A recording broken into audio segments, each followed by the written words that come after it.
The smell of seared duck and truffle oil filled the air as Amara Hayes carefully placed the final wine glass on the enormous dining table. Her dark hands moved with practiced precision, ensuring each piece of crystal caught the light from the chandelier overhead just right. Through the floor-to-ceiling windows of the Romano penthouse, Manhattan glittered below like a sea of fallen stars, indifferent to the lives being lived 40 stories up.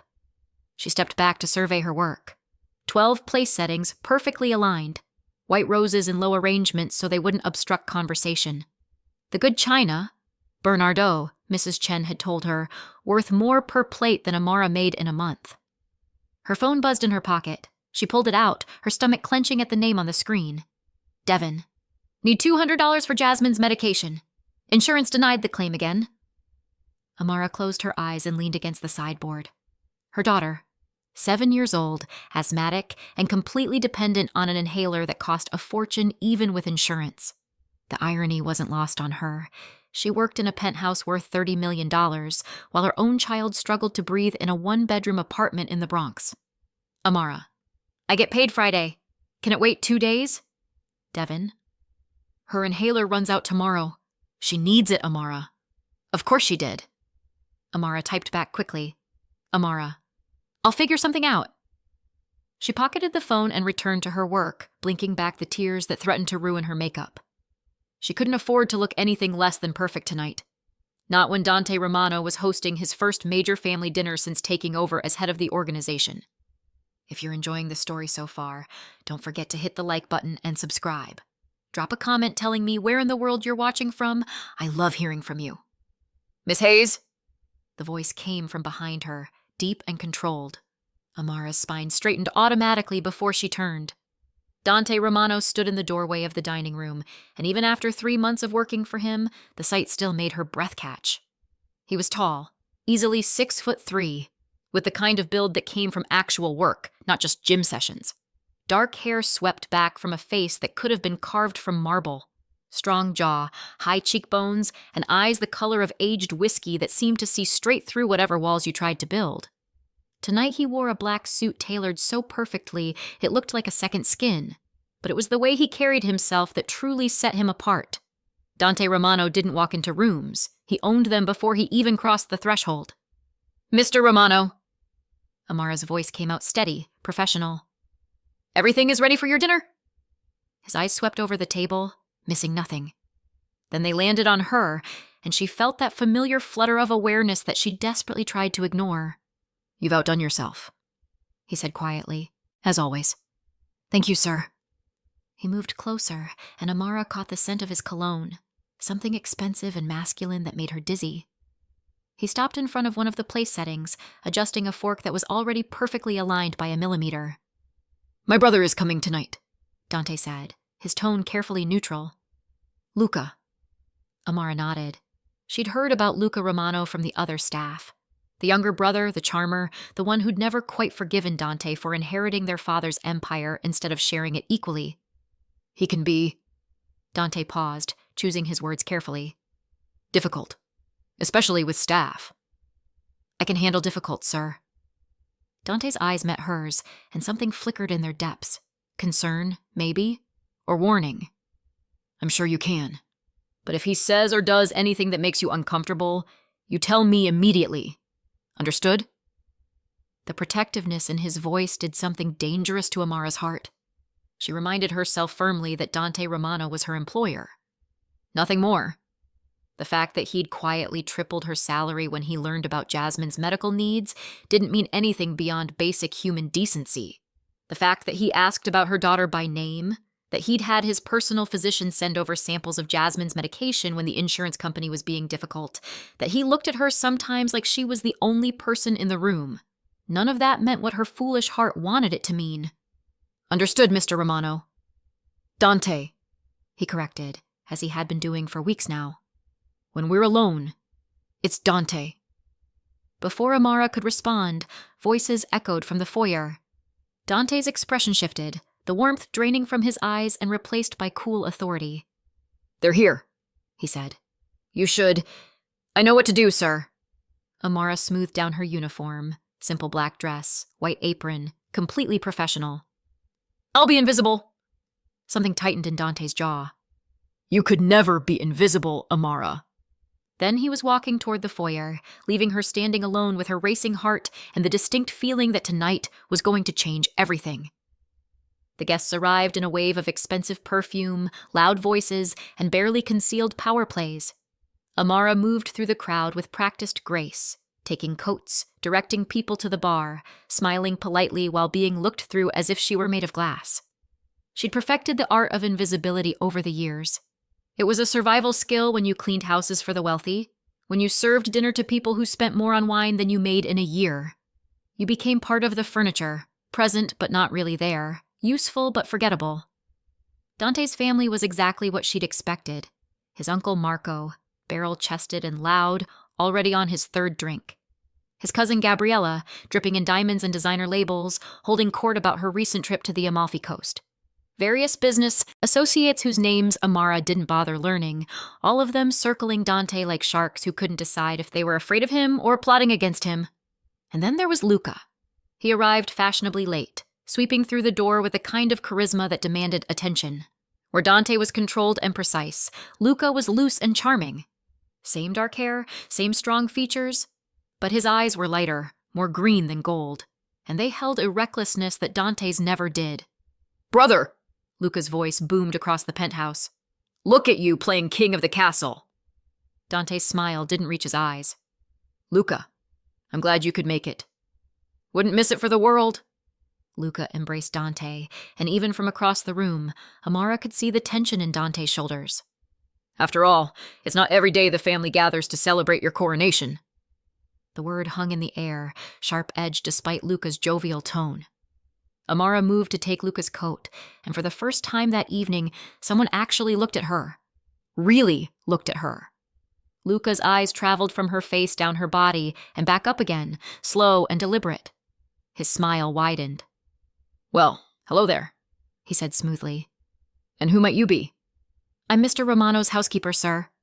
Amara kept her voice neutral, professional. May I take your coat? Housekeeper? Luca's eyebrows rose. He glanced at Dante. My, brother. You've certainly upgraded the staff since Father's time. Dante's expression went cold. Luca. What? I'm just appreciating your excellent taste. Luca shrugged out of his coat, letting it fall into Amara's waiting arms. His fingers brushed against hers deliberately, lingering longer than necessary. Tell me, beautiful, what's your name? Amara, sir. Amara. He drew out the syllables like he was tasting them. Exotic. I like it. The others are gathering in the dining room, Dante interrupted, his voice carrying an edge that made several people glance over nervously. Shall we? Luca finally pulled his attention away from Amara, but not before giving her one more lingering look. Of course. Lead the way, brother. As the guests filed into the dining room, Amara hung Luca's coat in the closet with shaking hands. She'd dealt with inappropriate attention before. It came with the territory when you were a young woman working in wealthy homes. But something about Luca's gaze had felt different. Not just inappropriate, but malicious, like he knew exactly how uncomfortable he was making her and enjoyed it.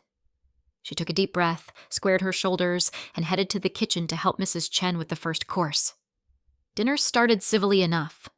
Amara moved between the kitchen and dining room with the efficiency born of years of practice, serving courses, refilling wine glasses, clearing plates. She kept her eyes down, her movements quiet, perfecting that careful balance of being present without being noticed. Dante sat at the head of the table, his presence commanding even in silence. He barely touched his food, Amara noticed, too busy observing the dynamics around him. His uncle dominated the conversation with stories about the old days. Gabriella complained about the difficulty of finding good help. The business associates discussed territory and profits in carefully coded language, and Luca watched everything with those calculating green eyes, a smile playing at his lips like he knew a joke no one else had heard yet. It was during the third course, braised short ribs with truffle risotto, that things started to unravel. Amara was refilling Luca's wine glass when his hand shot out, grabbing her wrist. The bottle jerked, wine sloshing dangerously close to the rim. Tell me, Amara, Luca said loudly, cutting across his uncle's story. How does a girl like you end up working for my brother? The table went quiet. Amara felt every eye turned toward her. I applied for the position, sir, she said carefully, trying to extract her wrist from his grip without causing a scene. Mrs. Chen hired me.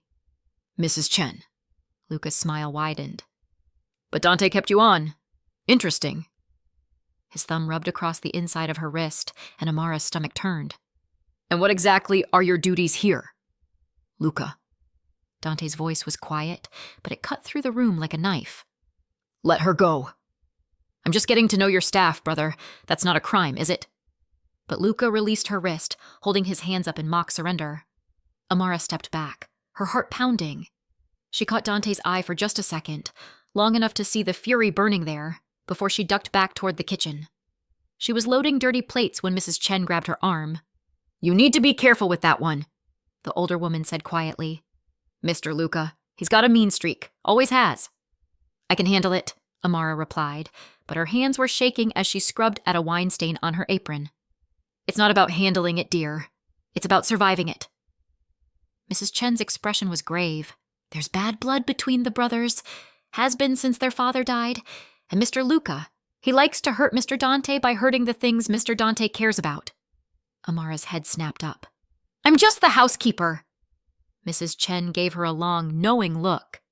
If you really believe that, you're not as smart as I thought you were. Before Amara could respond, the sound of raised voices filtered in from the dining room. Both women froze. Don't appreciate your insinuation, Dante was saying, his voice still controlled but barely. Insinuation? Luca laughed, but there was no humor in it. Brother, I'm not insinuating anything. I'm saying it outright. You've gone soft. Father would be ashamed. Father, Dante replied coldly, left the business to me because he trusted my judgment. If you have a problem with how I run things, I have several problems, starting with your choice of staff. The way he said that last word made Amara's blood run cold. That's enough. Dante's chair scraped back. Amara, could you come here, please? Her legs felt like lead as she walked back into the dining room. Every face was turned toward her again, but now the atmosphere had shifted from merely uncomfortable to openly hostile. Dante stood at the head of the table, his expression unreadable. Would you mind bringing out the dessert course? It was clearly a dismissal, a way to get her out of the room before things escalated further. But Luca had other plans. Actually, he said, leaning back in his chair with a cruel smile, I think Amara should stay. After all, this concerns her. It concerns nothing, Dante said sharply. Doesn't it, though? Luca's eyes locked on Amara, pinning her in place. Tell me, Amara, what does my brother pay you? She swallowed hard. That's between Mr. Romano and myself, sir. 3,000 a week, Luca announced. For a housekeeper. That's interesting, isn't it? Considering the going rate is maybe a third of that. Gabriella gasped dramatically. Uncle Marco's eyebrows rose. The business associates exchanged glances. My staff's compensation is none of your concern, Dante said, his voice dropping to a dangerous register. It is when you're using family money to... Luca paused, his smile widening. Well, we all know what you're using it for. The implication hung in the air, ugly and unmistakable. Amara felt heat flood her face. Mr. Romano has been nothing but professional. Oh, I'm sure he has, Luca interrupted, laughing. Very professional. Tell me, does the job description include warming his bed, or is that just a bonus? The room erupted. Gabriella clutched her pearls. Uncle Marco sputtered into his wine. And Dante. Dante's fist connected with Luca's jaw with a crack that echoed through the penthouse. What happens when loyalty collides with family? When protection looks like possession? Dante just crossed a line for Amara, but at what cost? Keep watching to see how one dinner party becomes a declaration of war. Luca crashed backward, his chair toppling as he hit the floor. For a second, everyone was frozen in shock. Then chaos erupted. Uncle Marco was shouting. Gabriella was screaming. Two of the business associates jumped up, hands moving toward concealed weapons before they remembered where they were. But Amara only had eyes for Dante. He stood over his brother, chest heaving, his knuckles already starting to swell. The careful control he always maintained had shattered, and what remained was something raw and dangerous. You ever, Dante said, his voice deadly quiet, speak about her like that again, and I'll do more than break your jaw. Luca pushed himself up on one elbow, working his jaw with a grimace. But his eyes were triumphant. There it is, he said, blood trickling from his split lip. The truth finally comes out. You're fucking the help. I'm not, Amara started, but Dante cut her off. Get out, he said to Luca. All of you, get out of my home. Dante, be reasonable, Uncle Marco began, but one look from Dante silenced him. Out! Now! The guests scrambled to leave, gathering coats and bags with the kind of speed that came from recognizing real danger. Gabriella shot Amara a look of pure disgust as she passed. Uncle Marco shook his head sadly. The business associates filed out with carefully neutral expressions. Luca was the last to go. He stood slowly, dabbing at his bloody lip with a napkin. You've made your choice, he said quietly. Father always said you were weak. I guess he was right. Father, Dante replied, built an empire on fear. I'm building one on loyalty. If you can't understand the difference, that's your problem, not mine. Loyalty? Luca's laugh was bitter. Is that what you call it? His eyes slid to Amara. Enjoy your prize, brother. I hope she's worth what it's going to cost you. Then he was gone, leaving Amara and Dante alone in the ruins of the dinner party. The silence was deafening. Amara's hands were shaking so badly she had to clasp them together to make it stop. Mr. Romano, I'm so sorry. I should have... Don't. Dante's voice was rough. Don't apologize. None of this is your fault. He's your brother, your family, and because of me, because of him. Dante turned to face her fully, and the intensity in his eyes made her breath catch. Because he's a vindictive bastard who can't stand that I'm in charge, and he's not. But what he said, what he implied... Amara swallowed hard. People will talk. Let them talk. It could ruin your reputation. Your business. I don't give a damn about my reputation. Dante closed the distance between them in 3 strides. Do you know why I pay you $3,000 a week, Amara? She shook her head mutely. Because you work harder than anyone I've ever met. Because you're raising a daughter alone while dealing with an ex who can't be bothered to help. Because you deserve it. His voice dropped lower. And because I wanted to take care of you, even though I had no right to. Amara's heart was hammering so hard she could hear it in her ears. Why? You know why. Say it, she whispered. Please. Dante's hand came up, cupping her cheek with a gentleness that seemed impossible from someone who'd just broken his brother's jaw. Because from the moment you walked into my home, I haven't been able to think about anything else. Because you see me, not the position, not the money, not the name, just me. His thumb traced her cheekbone. Because I'm falling in love with you, Amara Hayes, and it terrifies me more than anything in my life ever has. Tears spilled down Amara's cheeks. You can't, she said desperately. I'm nobody. Just a maid with a high school diploma and a daughter in debt. You're everything. Dante's voice was fierce. You're strong and brilliant and beautiful, and you make me want to be better than what I am. What you are is dangerous, Amara whispered. Your brother just threatened me, and I will never let him hurt you. The promise in Dante's voice was absolute. Amara, I know this is complicated. I know my world is dark and violent and full of dangers, but I'm asking you. He stopped, jaw tightening. I'm begging you. Give me a chance. Let me protect you. Let me love you. I'm scared, she admitted. So am I. His forehead rested against hers. But I'm more scared of living without you. Amara knew this was crazy. Knew that falling for Dante Romano would bring nothing but complications and danger. Knew that his world and hers were too different. That the gap between them was too wide. But when he kissed her, soft and desperate and full of unspoken promises, she stopped caring about what she knew and started listening to what she felt. And what she felt was that for the first time in her life, someone saw her. Really saw her. Not the struggling single mother or the hired help or the woman barely keeping her head above water, but her, Amara, complete and whole and worthy of love. When they finally pulled apart, both breathing hard, Dante's phone was buzzing insistently. He checked it, and his expression darkened. It's Marco. Luca's already spreading poison. He's calling a family meeting, trying to have me removed as head of the organization. Fear spiked through Amara. Can he do that? He can try. Dante's arms tightened around her. But he's going to learn that loyalty matters more than blood, and the people I've taken care of, the ones I've protected and paid fairly and treated with respect, they're not going to forget that. What if he wins? He won't. Dante's voice was certain. But Amara, things are going to get dangerous. Luca won't stop at just politics. When he realizes he can't take my position, he'll come after the things I care about.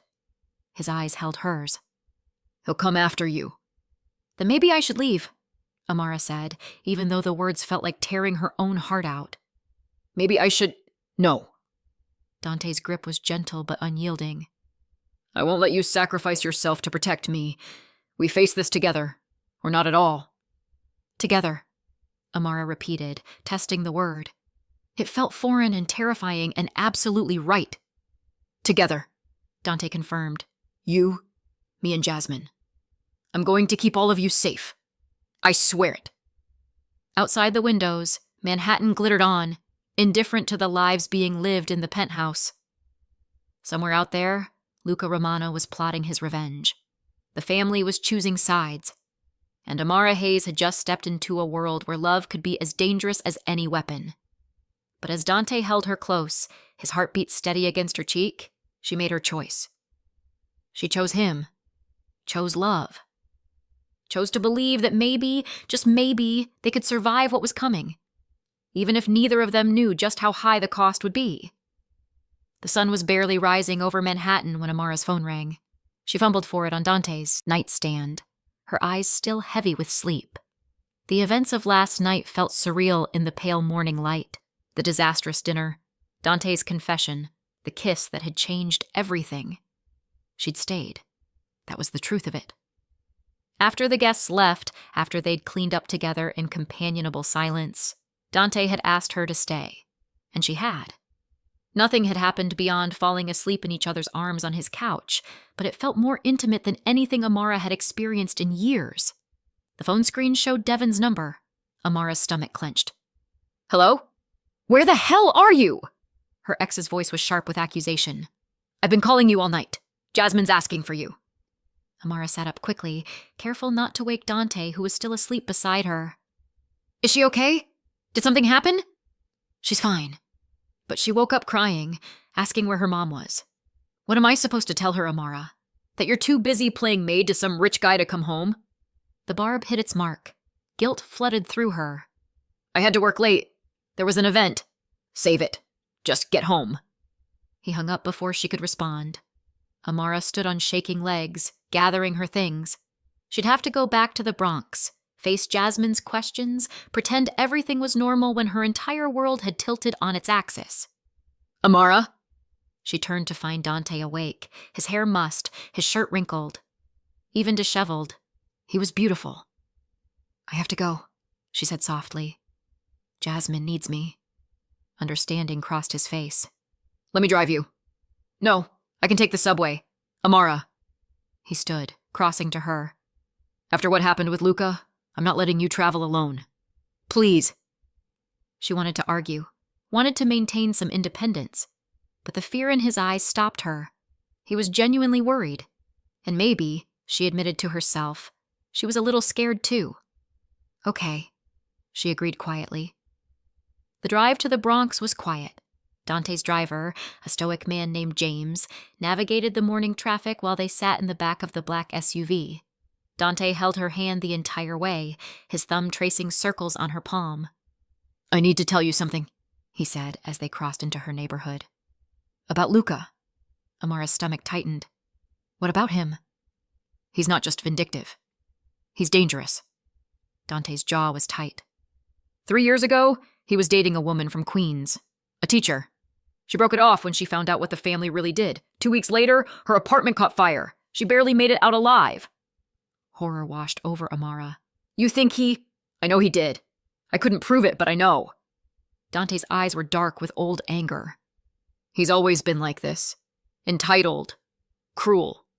He thinks he deserves everything handed to him, and when he doesn't get it, he lashes out. Why are you telling me this? Because I need you to be careful. I need you to understand that this isn't just family drama. Luca will try to hurt you to get to me. He cupped her face in his hands.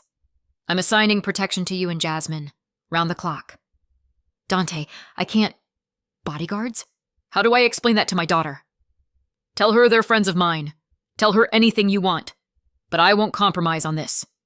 His voice was firm. Not when it comes to your safety. The SUV pulled up outside Amara's building, a 6-story walk-up with peeling paint and a broken front door lock. Dante's expression tightened as he took in the neighborhood, the trash on the sidewalk, the boarded-up windows across the street. You live here, he said quietly. It's all I can afford. Amara felt defensive despite herself. It's not much, but it's ours. I'm not judging. Dante's eyes met hers. I'm angry that you have to live somewhere that isn't safe. That your daughter has to grow up in a place where the door locks don't work, and... He stopped, jaw clenching. You're moving. Excuse me? You and Jasmine. You're moving into the penthouse with me. Amara's mouth fell open. Dante, we can't just... That's insane. We've known each other 3 months and we've only been... whatever this is... for 12 hours. I don't care. His voice was stubborn. I have 15 bedrooms. Jasmine can have her own room, her own bathroom. There's a security system, guards at every entrance. You'll be safe. And what do I tell people? What do I tell Jasmine? Amara shook her head. I can't uproot her entire life because I love you?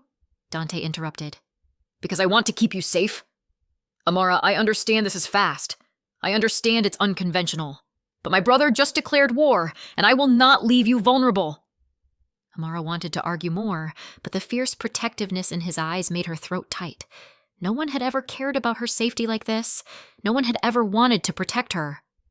Let me think about it, she said finally. Give me a few days to figure out how to tell Jasmine. How to... 3 days, Dante agreed. Then you're moving in, whether you've figured it out or not. Before she could protest, he kissed her, deep and possessive and full of unspoken promises. When he pulled back, both of them were breathing hard. I'll have James wait outside. One of my men will be on the corner. You see anything suspicious? Anything at all? You call me immediately. I will, Amara promised. She climbed out of the SUV on shaking legs and made her way into the building. Behind her, she could feel Dante watching until she was safely inside. The apartment was quiet when Amara entered. She found Jasmine in the living room, curled up on the couch with her tablet, watching cartoons. Her daughter's dark curls were a mess, her pajamas rumpled. Mama! Jasmine jumped up, running into Amara's arms. You were gone so long. I know, baby. I'm sorry.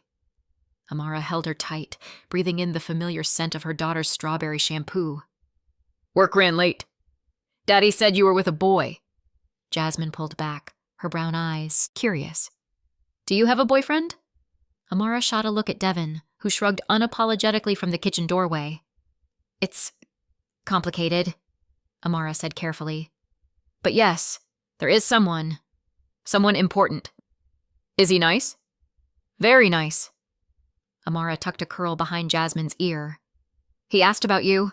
Wanted to make sure you were okay. Really? Jasmine's face lit up. Can I meet him? Maybe soon, baby. We'll see. Devon snorted. Yeah, I'm sure your rich boss wants to play daddy to someone else's kid. Devon. Amara's voice was sharp with warning. What? I'm just saying, guys like that, they don't stick around. They get bored, they move on. He grabbed his jacket from the hook. Don't let Jasmine get attached. You don't know anything about him, Amara said quietly. I know enough. Guys with money, they think they can buy anything. Including you.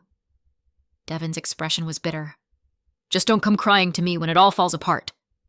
He left without saying goodbye to Jasmine, the door slamming behind him. Amara closed her eyes, counting to 10. Why is Daddy so mean? Jasmine asked softly. He's not mean, baby. He's just... Amara struggled for words. He's going through a hard time. It was a lie, and they both knew it. Devon had always been like this, petty, jealous, unable to see beyond his own problems. It was why they'd split up when Jasmine was 2, why Amara had fought so hard to build a life for them on her own. Your new friend, Jasmine said carefully. Does he make you happy? Amara's throat tightened. Yes, baby. He makes me very happy. Then I like him. Jasmine smiled, gap-toothed and innocent. Even if Daddy doesn't. Amara hugged her daughter close, wondering how to explain that her new friend was a mafia boss, that moving in with him meant entering a world of danger and violence, that loving him could cost them everything. But looking at Jasmine's trusting face, she couldn't bring herself to shatter that innocence. Not yet. 2 days passed in a strange limbo. Amara went to work at the penthouse, cleaning rooms and serving meals, and trying to pretend everything was normal. But nothing was normal. Dante's touches lingered now, his hand on her lower back as they passed in the hallway, his fingers brushing hers when she poured his coffee, the way his eyes followed her around every room. The staff noticed. Mrs. Chen gave her knowing looks. The other housekeepers whispered behind their hands. But no one said anything directly, and Amara was grateful for the discretion. On the 3rd day, everything changed. Amara was leaving work around 6, heading down to the parking garage where James waited with the SUV, Dante had insisted, and she'd stopped arguing. She was halfway to the car when she heard footsteps behind her. Too close. Too fast. She spun around to find a man she didn't recognize. Tall, broad-shouldered, with a face that looked like it had been broken and reset badly. Amara Hayes? His voice was rough. Accent. Devon. Eastern European, maybe. Who's asking? Friend of Luca Romano. He wants to talk to you. Fear spiked through her. I have nothing to say to him. Wasn't a request. He reached for her, and Amara's training from those self-defense classes she'd taken years ago kicked in. She dodged, reaching for her phone. But he was faster, grabbing her wrist and twisting until she cried out, "Let her go!" James's voice was deadly quiet. The man turned to find Dante's driver pointing a gun directly at his head. 2 more of Dante's security team emerged from the shadows, weapons drawn. The man's grip loosened slightly, and Amara wrenched free, stumbling backward into James's protective stance. "Tell Luca," James said calmly, "that touching her was a mistake. Tell him Dante says hello." The man hesitated, clearly calculating his odds. Then he backed away slowly, hands raised. "This isn't over." "Yeah, it is," James replied. "Now get out before I forget Mr. Romano wants you alive." The man disappeared into the stairwell. James immediately turned to Amara, holstering his weapon. "Are you hurt?" "No, I'm—" Amara's legs gave out, adrenaline crash hitting her hard. James caught her before she could fall. "Let's get you home. Mr. Romano needs to know about this immediately." Dante's fury was cold and controlled, which made it infinitely more terrifying. Amara sat on his couch, a blanket around her shoulders despite the warmth of the penthouse, while Dante paced like a caged predator. His security team stood at attention, reporting details with military precision. "Eastern European," the head of security, a man named Vincent, was saying. "Likely hired muscle. We're running his face through our databases now." "I want him found," Dante said, his voice quiet and lethal. "And when you find him, I want to know who hired him and why." "Already on it, boss."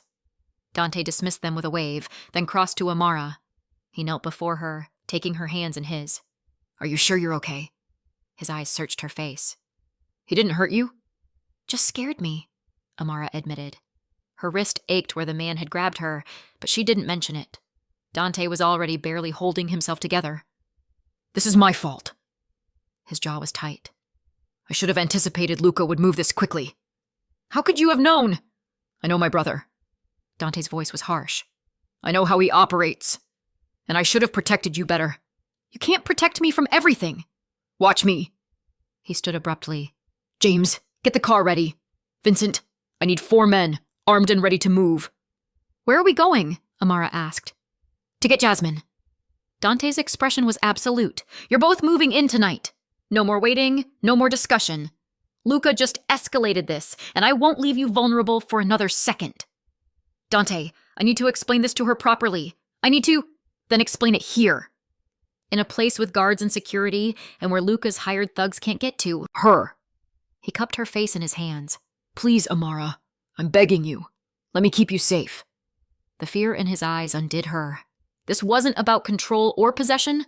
This was about a man terrified of losing the people he loved. "Okay," she whispered. "Okay. We'll come tonight." Relief flooded his features. He kissed her forehead, then stood and barked orders to his team. Within minutes, they were mobilizing. A full security detail to extract Amara's daughter from the Bronx and bring her to safety. It felt surreal. like something from a movie. But as Amara sat in the SUV, surrounded by armed men, she realized this was her life now. She'd fallen in love with Dante Romano, and this was the price. She just hoped it was worth it. Devon was not happy. "You want to take my daughter where?" he demanded, blocking the doorway of the apartment. Behind him, Jasmine sat on the couch, eyes wide, as she took in the security team flanking Amara. "Dante's penthouse," Amara said firmly. "Just for a few days, until some things settle down." "Things? What things?" Devon's eyes narrowed. "What the hell have you gotten involved in, Amara?" "Nothing that concerns you. My daughter concerns me." "Since when?" The words came out sharper than she intended. "Since when do you care where Jasmine sleeps, or what she eats, or whether she's safe? You haven't paid child support in 4 months, Devon. You don't get to play concerned father now." Devon's face flushed. "So, what? You're just going to move in with your rich boyfriend and play house?" "I'm going to keep Jasmine safe," Amara corrected. "That's what mothers do." "Safe from what?" Before Amara could answer, Dante stepped forward. He'd been hanging back, letting her handle it, but now his patience was clearly wearing thin. "From people who would hurt her to get to me," he said bluntly. "Your ex-wife is in danger because of my family politics. I'm offering protection, resources, and safety. You can either be grateful, or you can get out of the way." Devon's eyes widened as he took in Dante's expensive suit, the security detail, the casual authority in his voice. "Jesus Christ! You're him, the Romano guy, the mob boss." "Dante Romano," Dante confirmed. "And yes, I run my family's organization, which means I have both the resources and the motivation to keep Amara and Jasmine safe, something you've failed at spectacularly." "You son of a—" "Devon." Amara's voice was sharp. "Jasmine is coming with me. You can accept it gracefully, or I can get a court order. Your choice." Devon looked between them, his expression torn between anger and something that might have been fear. Finally, he stepped aside. "Fine. But if anything happens to her—" "Nothing will happen to her," Dante interrupted. "You have my word." Amara pushed past Devon into the apartment. Jasmine was already on her feet, a small backpack in her hands. "Are we going to Mr. Dante's house?" she asked, eyes bright with excitement rather than fear. "Yes, baby. Is that okay?" "Will I have my own room?" "The biggest room you've ever seen," Dante said, kneeling to Jasmine's level. "With your own bathroom and a closet big enough to get lost in." Jasmine giggled. "That's silly." "You'll see." Dante's smile was genuine, warm in a way Amara had rarely seen. "We also have a chef who makes the best chocolate chip pancakes in the world, and a library full of books, and a view of the whole city. Can we see my school from there?" "Probably," Dante admitted. "We'll check when we get there." Within 20 minutes, they'd packed Jasmine's essentials and were loading into the SUV. Devon stood in the doorway of the building, watching with an expression Amara couldn't quite read. As they pulled away, Jasmine pressed her face to the window, waving goodbye. Then she turned to Dante, her expression suddenly serious. "Mr. Dante?" "Just Dante is fine." "Dante, are you going to marry my mama?" Amara choked on air. "Jasmine!" "What?" "I'm just asking." Jasmine looked between them innocently. "In my book, when the prince saves the princess, they always get married." Dante's eyes met Amara's, warm with amusement and something deeper. "Well," he said carefully, "I'd like to. Someday. If your mama says yes." "I think she will," Jasmine announced confidently. "She smiles a lot when she talks about you." "Jasmine!" Amara's face was burning now, but Dante was laughing. Actually laughing, and the sound was so rare and precious that Amara couldn't stay embarrassed. She found herself laughing too, and suddenly the fear and tension of the past few days lifted slightly. Maybe this could work.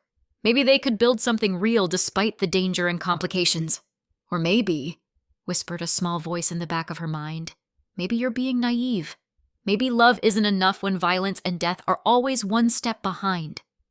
But as the city lights blurred past and Jasmine fell asleep against her shoulder and Dante reached over to take her hand, Amara chose hope over fear. She chose to believe in the possibility of happiness, even if the universe was about to teach her just how fragile happiness could be. The penthouse was a revelation through Jasmine's eyes. She ran from room to room, exclaiming over the marble floors, the crystal chandeliers, the floor-to-ceiling windows that made it feel like you were floating above the city. "This is my room?" Jasmine stood in the doorway of the bedroom Dante had prepared for her, her mouth hanging open. It was enormous, bigger than their entire apartment in the Bronx. A queen-sized bed with a princess canopy, a desk with art supplies, shelves already stocked with books and toys, a window seat overlooking Central Park. "Do you like it?" Dante asked, hovering anxiously in the doorway. "It's like a castle." Jasmine threw her arms around his waist, hugging him tight. "Thank you, thank you, thank you." Dante looked stunned. His hands came up hesitantly, patting her back awkwardly. When he met Amara's, eyes over Jasmine's head, the vulnerability there made her throat tight. This man, this dangerous, powerful man, was terrified of disappointing a 7-year-old. "I'm glad you like it," he said gruffly. "There's more. Come see." He led them through the penthouse, showing them the game room, the library, the indoor pool. Mrs. Chen had prepared dinner, lasagna and garlic bread, and a chocolate cake that made Jasmine's eyes go wide.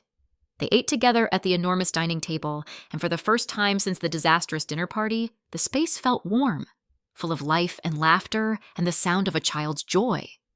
After dinner, after Jasmine had been bathed and tucked into her new bed, Amara and Dante stood in the hallway outside her room. "She's asleep," Amara said softly. "Finally. I think the excitement wore her out." "She's wonderful." Dante's voice was thick with emotion. "Bright and brave and exhausting," Amara supplied with a smile. "Perfect," Dante corrected. "She's perfect. Just like her mother."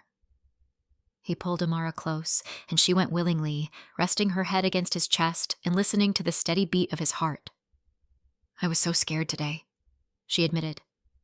"When that man grabbed me, all I could think about was Jasmine. What would happen to her if something happened to me? Nothing is going to happen to you." Dante's arms tightened around her. "I won't allow it. You can't control everything." "I can try." He pulled back to look at her, his expression serious. "Amara, I need to tell you something about tomorrow." Her stomach clenched.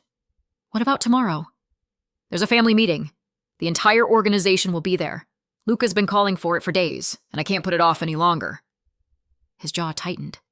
"He's going to try to have me removed as head of the family. And if he succeeds..." "If he succeeds?" Amara's voice rose slightly. "What happens then?" "Then things get complicated." Dante's expression was grim.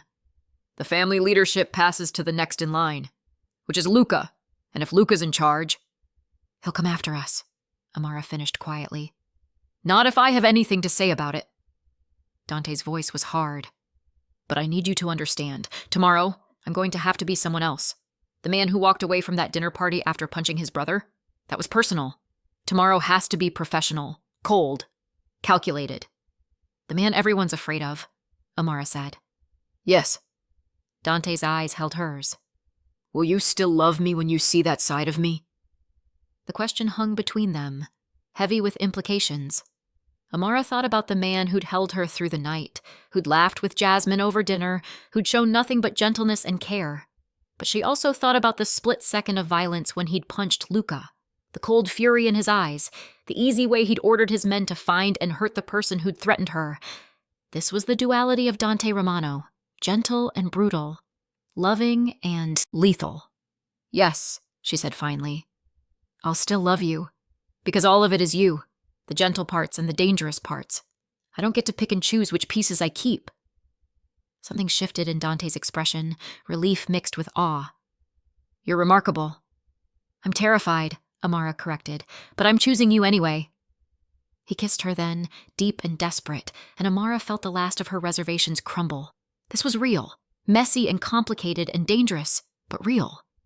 When they finally pulled apart, both breathing hard, Dante rested his forehead against hers. "Stay with me tonight," he whispered. "Not in the guest room. In my bed. I need to hold you. Need to know you're safe."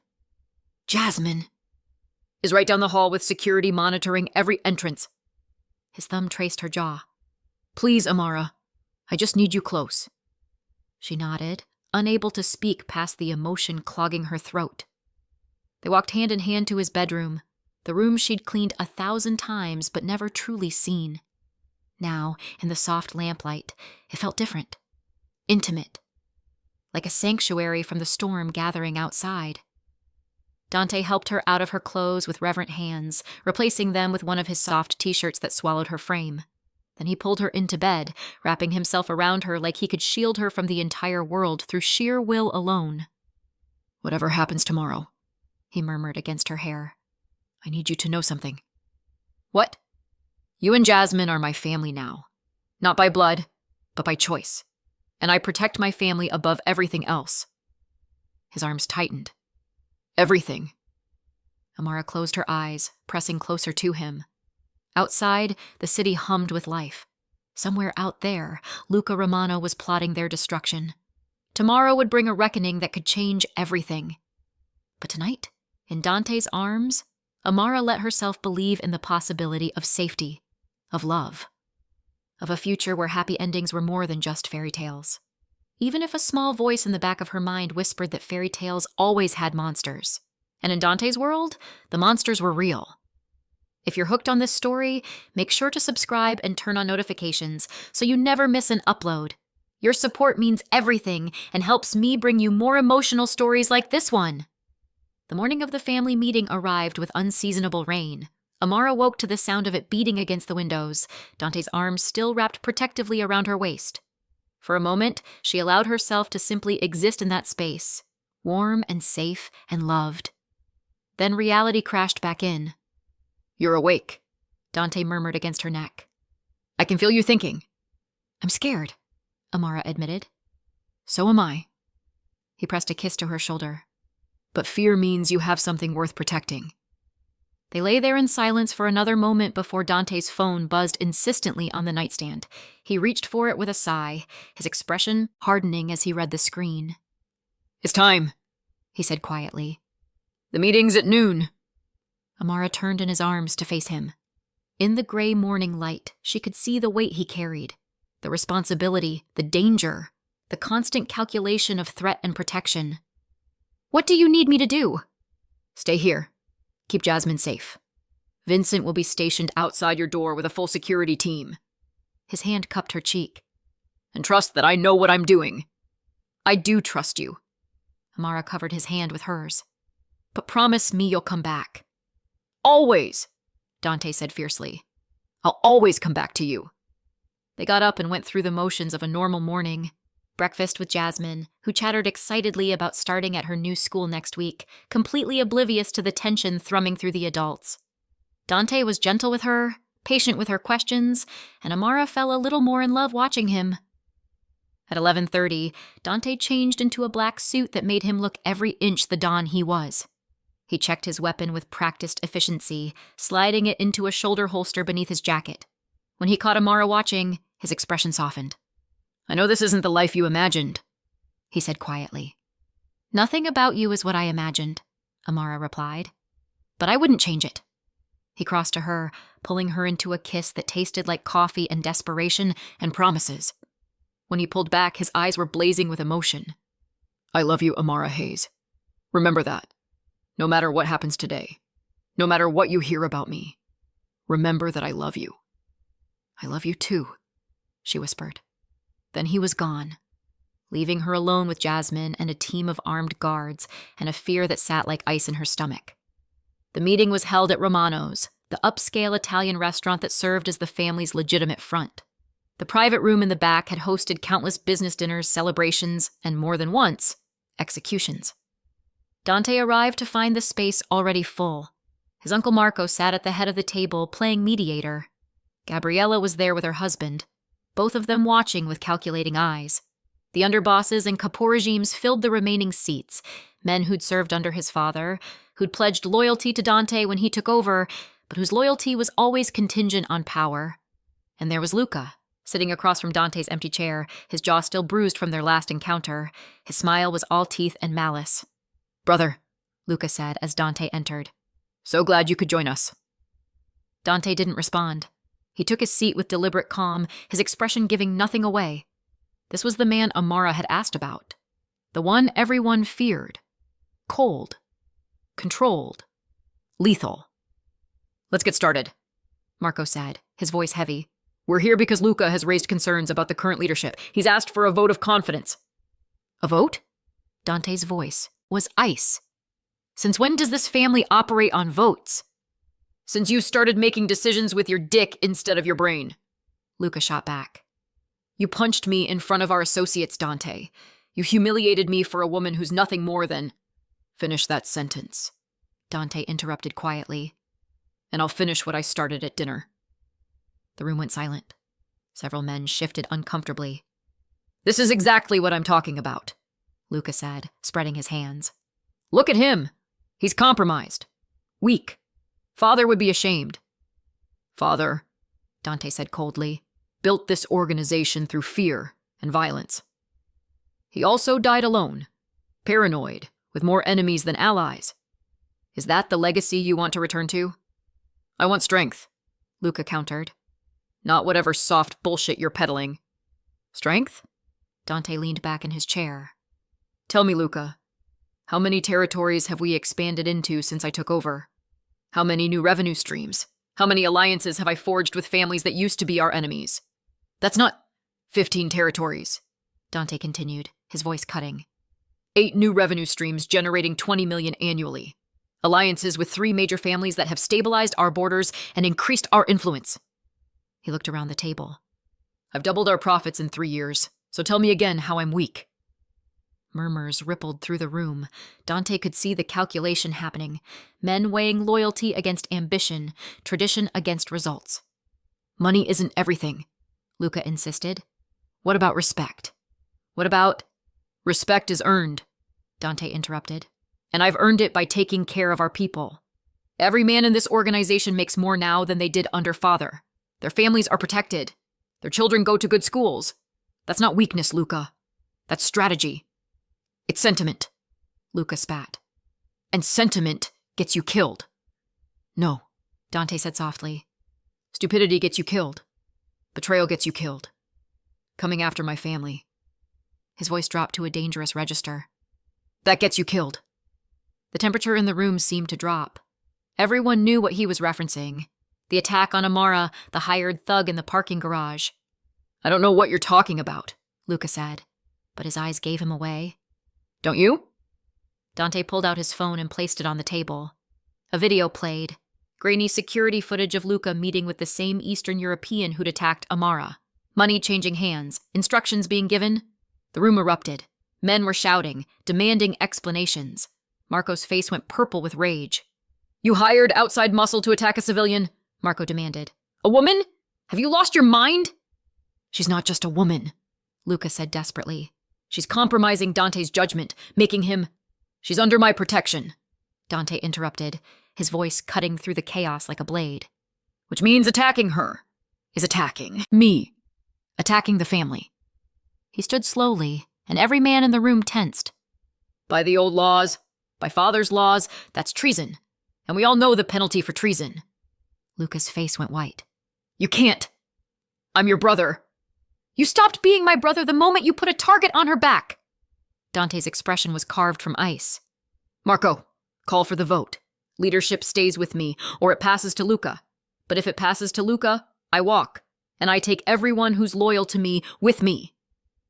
It was a bold move, a threatening to split the family, but Dante knew his people, knew that most of them valued stability and profit over Luca's promises of a return to the old ways. The vote was swift and decisive, but 23 votes for Dante, 4 for Luca. Luca slumped in his chair, the fight draining out of him. For a moment he looked almost pitiable, a man who'd gambled everything and lost. What now?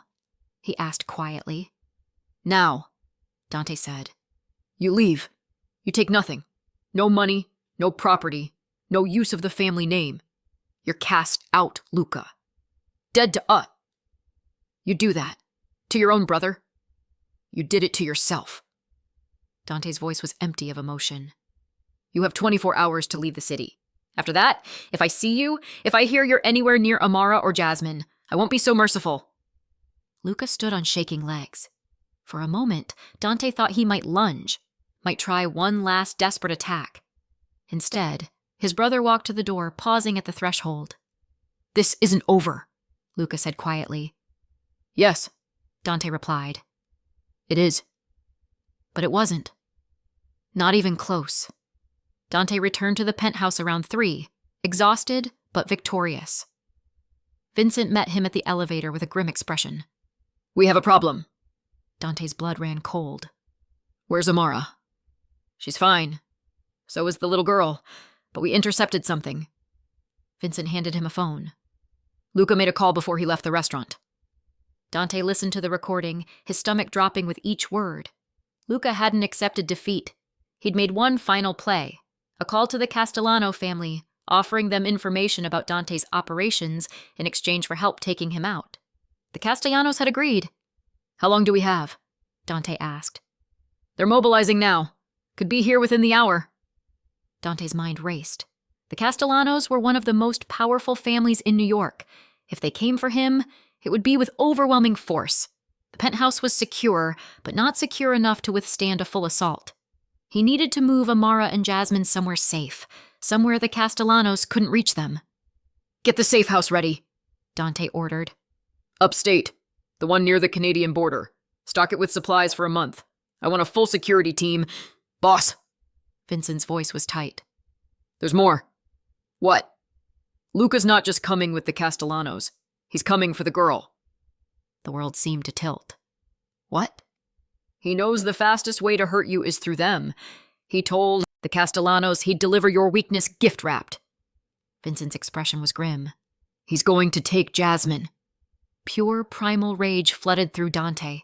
Not just Amara, though God knew the thought of Luca touching her made him want to commit murder, but Jasmine, an innocent 7-year-old child who'd done nothing except exist. "Over my dead body," Dante said quietly. "That's probably the plan," Vincent replied. Dante was already moving, his phone out, barking orders. Within minutes, the penthouse was on full lockdown.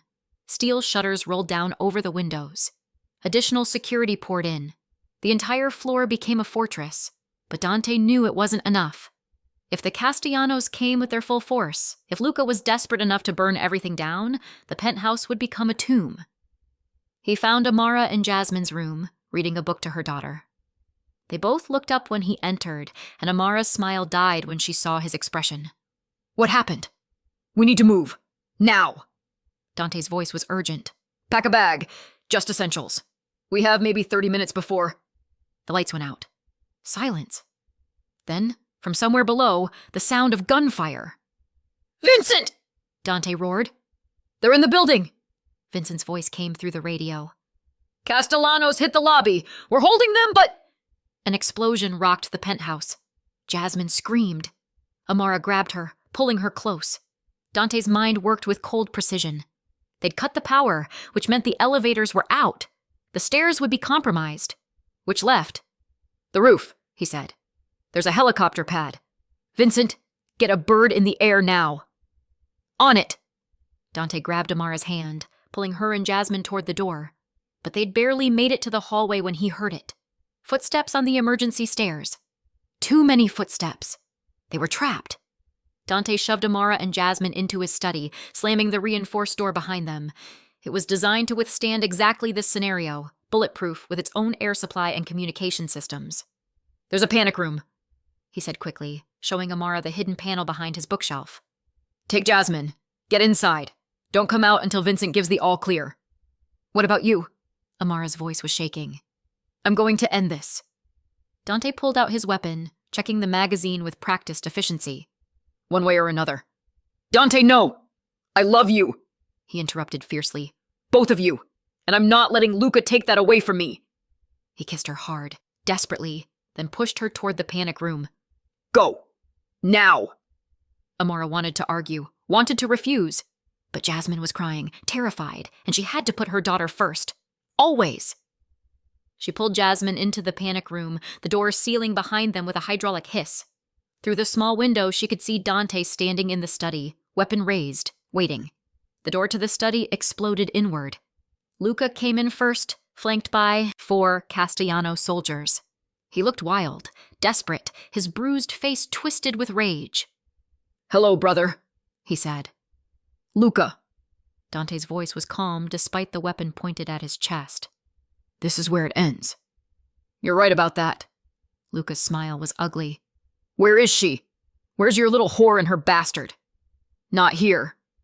Liar. Luca gestured to his men. Search the room. Find them. The soldiers fanned out, and Dante knew he had seconds before they discovered the panic room. He made his choice. He fired. The first shot took out the soldier on the left. The second hit the one on the right. The remaining two returned fire, and Dante dove behind his desk, bullets tearing through expensive wood and leather. In the panic room, Amara held Jasmine's face against her chest, trying to muffle her daughter's sobs. She could hear the gunfire, each shot making her flinch. Please, she prayed to whatever god might be listening. Please, let him be okay. Outside, Dante was moving with lethal precision. Years of training, years of survival in a world where hesitation meant death. He took out the third soldier with a shot to the chest, then rolled behind the couch as the fourth sprayed bullets wildly. Luca was screaming, firing his own weapon with no accuracy, pure rage driving him. A bullet caught Dante's shoulder, spinning him around. Pain exploded through his body, but he didn't stop. Couldn't stop. He fired twice more. The fourth soldier went down, which left only Luca.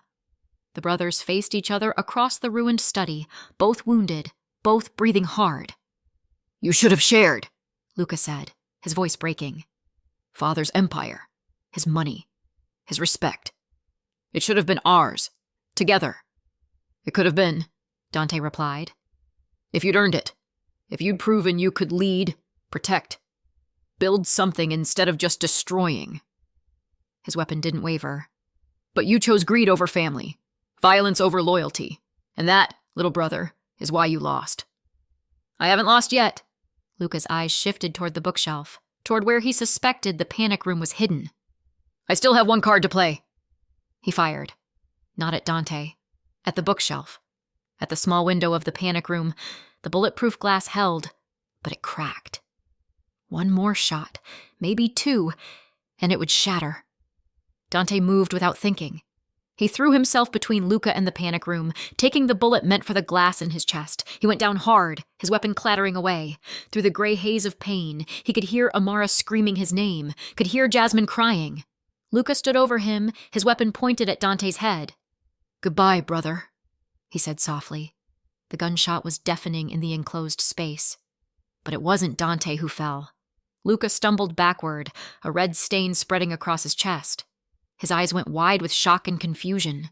He turned slowly to see Vincent standing in the doorway, weapon raised, smoke still curling from the barrel. No one touches the key, boss, Vincent said flatly. Luca collapsed, his weapon falling from nerveless fingers. He looked at Dante one last time, something that might have been regret flickering in his eyes. Then the light faded, and he was gone. The next few hours were a blur. EMTs arrived. Ones on Dante's payroll who wouldn't ask questions. Vincent coordinated cleanup while simultaneously holding off the remaining Castellano forces who, upon learning their point man was dead, suddenly lost their enthusiasm for the fight. Amara emerged from the panic room with Jasmine, both of them shaking. She found Dante on the floor of his study, being patched up by a medic, blood soaking through temporary bandages. You're alive, she sobbed, falling to her knees beside him. God, you're alive! Told you, Dante said, his voice weak but steady.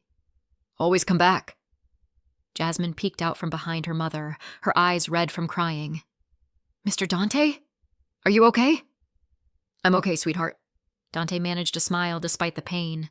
Just a little banged up. You saved us, Jasmine said quietly. Like a real superhero. Not a superhero, Dante corrected gently. Just a man who loves your mother very much. The medic finished his work and stood. You need a hospital, Mr. Romano. These are just field dressings. Later, Dante said. First, I need to make sure my family is safe. Boss, Vincent approached, his expression grim but relieved. The Castellanos have backed off. Word spread about what happened. They're calling it a victory for the Romano family. Luca's betrayal, his death, it's being seen as justice served. Good. Dante tried to sit up and immediately regretted it, pain lancing through his chest. Stop moving, Amara ordered, her hands gentle as she helped him settle back. You've been shot twice. You don't get to play tough guy right now. Yes, ma'am, Dante said, the corner of his mouth quirking up. They got him to a private hospital, another facility owned by people loyal to the family. The doctors worked through the night, removing bullets, stitching wounds, pumping him full of antibiotics and painkillers. Amara never left his side. Even when the nurses tried to send her away, citing visiting hours and hospital policy, one look from Vincent had them backing off. Jasmine fell asleep in a chair beside Dante's bed, her small hand clutching his. Amara watched them both, this broken, dangerous man and her innocent daughter, and marveled at how life had brought them together. 3 days later, Dante was released from the hospital against medical advice. He was pale and moving carefully, but alive. Stubbornly, impossibly alive. The penthouse was still being repaired, so Vincent had arranged for them to stay at one of the family's properties, a brownstone in Brooklyn that Dante had apparently been holding for special occasions. What kind of special occasions? Amara asked as they pulled up outside. This kind, Dante said simply. The brownstone was beautiful. 4 stories of classic New York architecture with a small garden in the back. Nothing like the ostentatious penthouse. This felt human, livable. Inside, Dante led them to the master bedroom and pulled out a folder from the dresser. He handed it to Amara with shaking hands. What is this? The deed. To this house. In your name. Amara's eyes widened. Dante, I can't. Yes, you can. Because if something had happened to me, I needed to know you and Jasmine would be taken care of. This house, plus a trust fund, plus life insurance. He stopped, emotion choking his voice. I needed to know you'd be okay. Tears spilled down Amara's cheeks. You're not getting rid of us that easily. I'm counting on it. Dante pulled her close, mindful of his healing wounds. Amara Hayes, I know this has been fast. I know it's been insane and dangerous, and nothing like what you signed up for when you took a housekeeping job. Dante. Let me finish. He pulled back to look at her, his whiskey-colored eyes intense. I love you. I love Jasmine. And I want to spend the rest of my life, however long that is, making you both happy. So, I'm asking, marry me. Make me the luckiest bastard alive. Yes, Amara said without hesitation. Yes, yes, yes. He kissed her then, deep and desperate and full of promise. When they pulled apart, Jasmine was standing in the doorway, grinning. I knew it, she announced. I told you he was going to marry you, Mama. Dante laughed, and held out his good arm to Jasmine. Come here, sweetheart. She ran to them, and they held each other in the quiet of their new home.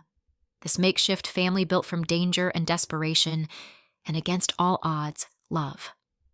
6 months later. The wedding was small. Just family, the family that mattered anyway. Vincent stood as Dante's best man. Mrs. Chen cried through the entire ceremony. Jasmine served as flower girl, taking her job with utmost seriousness. Amara wore a simple white dress that made Dante's breath catch when she walked down the aisle. He wore a dark suit, the scars from his wounds hidden beneath expensive fabric, but still there, a reminder of what they'd survived. I, Dante Romano, he said when it was time for the vows, promise to love you through danger and safety, through darkness and light. I promise to protect you and Jasmine with everything I have. I promise to be the man you deserve, even when I fail, even when it's hard. Amara's voice shook as she replied. I, Amara Hayes, promise to stand beside you, to love all of you, the gentle and the dangerous, the light and the shadow. I promise to build a life with you, to trust in us even when the world says we're impossible. When they kissed, sealing their vows, Jasmine cheered and the small group applauded. Later, at the reception in their brownstone, Dante pulled Amara onto the small dance floor they'd set up in the living room. Happy? He murmured against her ear. Terrified, she admitted. But yes, happier than I ever thought possible. Good. He held her closer. Because I have news. Amara pulled back to look at him. What kind of news? I'm out. At her confused expression, he elaborated. The family business. I'm stepping down. Vincent's taking over as Don. Amara's mouth fell open. You're serious? Completely. I've spent the last 6 months setting it up, making sure the transition would be smooth. Vincent's a good leader. Better than me in some ways. He'll take care of our people. Dante's thumb traced her jaw. I want a different life, Amara. For us.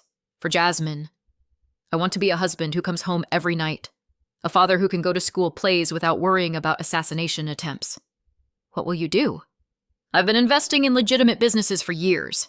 Real estate, restaurants, tech startups. We'll be fine financially. He smiled. And I was thinking, maybe we have another baby. Give Jasmine a sibling. Tears pricked Amara's eyes.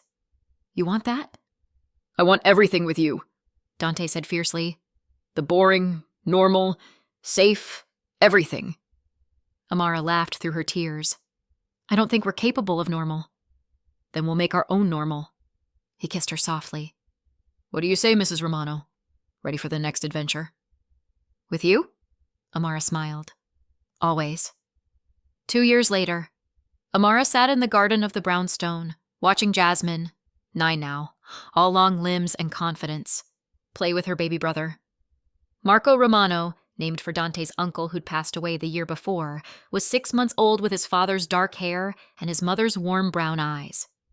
Dante emerged from the house carrying lemonade and sandwiches. He'd gained weight since leaving the family business, the constant stress replaced by something that looked almost like contentment. Lunch is served, he announced. Jasmine and baby Marco came running. Well, Jasmine ran. Marco sort of wobbled and crawled. They settled on the blanket Amara had spread out, eating and laughing and looking every bit like a normal family. Except there was nothing normal about them. How could there be when their story started with hired thugs and family betrayals, with bullets and blood and desperate choices? But maybe that was okay. Maybe normal was overrated. What are you thinking about? Dante asked, settling beside her with Marco in his lap. How different things could have been, Amara admitted. If I'd taken a different job. If you'd never walked into that room the day I was looking at your mother's picture. If Luca had succeeded. But he didn't. Dante's hand found hers. We did. We survived. And we built something real. Yeah, Amara said softly, watching her children play. We did. Later that night, after the kids were asleep, Amara and Dante stood on the roof deck, looking out over Brooklyn. The Manhattan skyline glittered in the distance, including the penthouse where this had all started. Do you miss it? Amara asked. The power, the fear, the respect? Dante considered the question. Sometimes, he admitted. But then I come home to you and the kids, and I remember what actually matters. He pulled her close. Power is an illusion. This is real. I love you, Amara said. I love you too. Dante kissed the top of her head. My fierce, brave, remarkable wife. They stood there for a long time, wrapped in each other, while the city hummed below them. Their story hadn't been easy, hadn't been safe or simple or anything a sane person would choose. But it was theirs, built on impossible odds and against all odds love, built on the choice to see beyond surfaces, to love despite danger, to believe that even in darkness light could grow. And in the end, wasn't that what mattered most? Not the beginning, not the obstacles, but the choice to stay, to fight, to Latvi oe, always. Thank you so much for watching until the end. If you love this story, check out the other videos on your screen now. I think you'll really enjoy them. And don't forget to subscribe if you haven't already. See you in the next story.